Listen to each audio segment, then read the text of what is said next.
task number 3 of our glue making project is to plan and prepare. So we're going to develop some ideas today about what we are going to do. We're going to take our research knowledge that we did last time. We're going to add to that. We're going to read through kind of our plan for making our glues. And then we are going to make some predictions. What material, we're going to test out 5 different materials. Which material do we think is going to hold together the best? And of the 2 types of glue that we make, which glue do we think is going to work the best?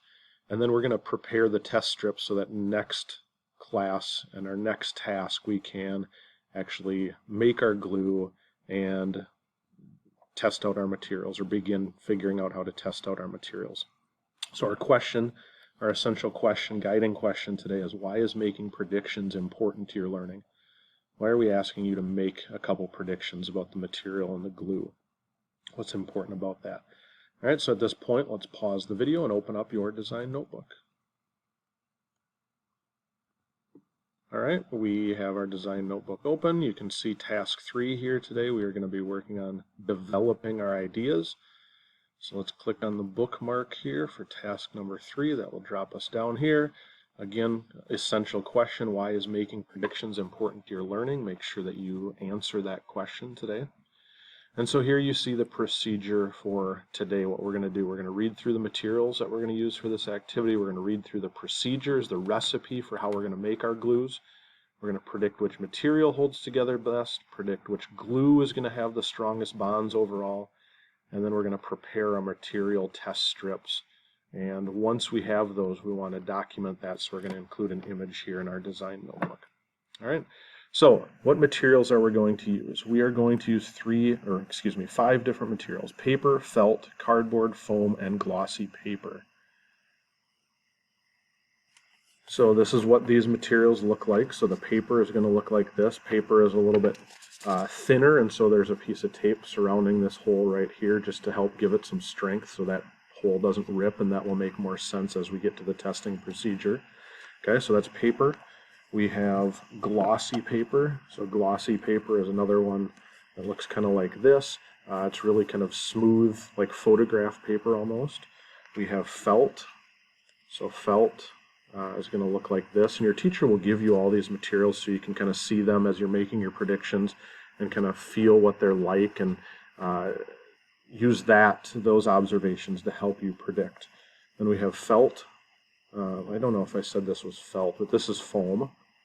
Okay, we have felt, which is kind of this fuzzy material, and we have cardboard, and we should all kind of know what cardboard is. So those are the 5 materials that we're going to use for this project.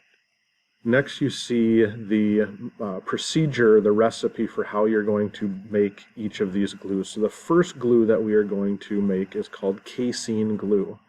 It's a word you probably haven't heard. Casein is a protein that is in milk, and so we are going to use milk to kind of make this glue. Rather than me reading this to you right now, I want you to pause the video and read these 9 steps for casein glue.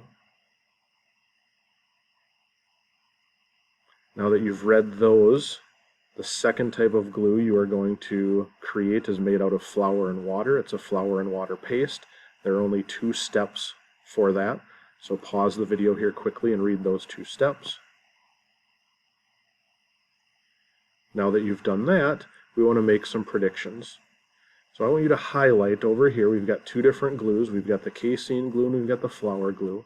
I want you to highlight which of those glues you think is going to form the strongest bonds. Then you need to explain your prediction. Explain why you think that. So to highlight, you can just use your mouse and kind of go over one of those words, and then the highlight color tool is right here up at the top. So highlight casein or flour and then write an explanation. So go ahead and pause the video right now and make that prediction. Now that you've made that prediction, we want to make a second prediction. We want to highlight which material we think is going to hold better together. If you need to go back in the video to just kind of look at the materials I held up, your teacher should again give you some of these materials so you can look at them and feel them and make observations about using your different senses, and that might help you explain which material you think is going to hold together best when they're glued together without breaking. So go ahead and again highlight which one, highlight color up here, and then write an explanation. So go ahead and pause the video and make that prediction. Now that we've got our predictions made, we are going to prepare our test strips. So your teacher is going to give you 2 of each material. Okay, so the strips have already been cut for you. You're going to measure 2 inches from one of the edges. You're going to draw a line along that 2-inch mark, and then you're going to repeat the steps on the opposite edge of the test strip. And then lastly, step number 5 is you're going to mark the tape enforcement with a letter to represent which glue will be the bond. So you're going to put a C on it or an F for flower. Alright, so what we mean by this is you're going to have 2 strips of each material. So this is the glossy paper. I'm going to take one of them. The first thing that I'm going to do is I'm going to measure 2 inches, just move my finger there, 2 inches from one of the edges. So I'm going to use my ruler. I'm going to measure 2 inches. I'm going to make a mark right there. So I go ahead and do that. Okay, so you can see I measured 2 inches from one of the edges. I'm going to use my ruler and I'm going to make a nice line across it. Now I'm going to do the same thing to the other side. So I'm going to again use my ruler, measure 2 inches, make a mark, draw a line across. Once I have that line across, that's what I'm going to do to prepare these strips. Now, since I have 2 of them, alright, so I have both of the glossy paper strips. You can see that there are the 2-inch lines away from each of the edges. The last thing that I need to do then is just to label them. Because we have 2 of them, we're going to test one type of glue on each one. And so we just want to label one of them with a C, one of them with an F, and we're just going to do that underneath the holes. So the one that says F, that's going to be the one we're going to test the flower glue on. The one that says C, that's going to be the one that we test the casein glue on. Alright, so go ahead and with your teacher's guidance and your partner's help, go ahead and prepare those test strips. Do this for each of the 5 materials. Okay, you should have an F strip for each, an F strip for each, and a C strip for each of the materials. Alright, go ahead and pause the video and do that now. And now back in our design notebook, the last thing that you want to do is you want to take a picture or an image of all of your strips that are labeled, just documenting that they're all there, that you have them, you're ready to go.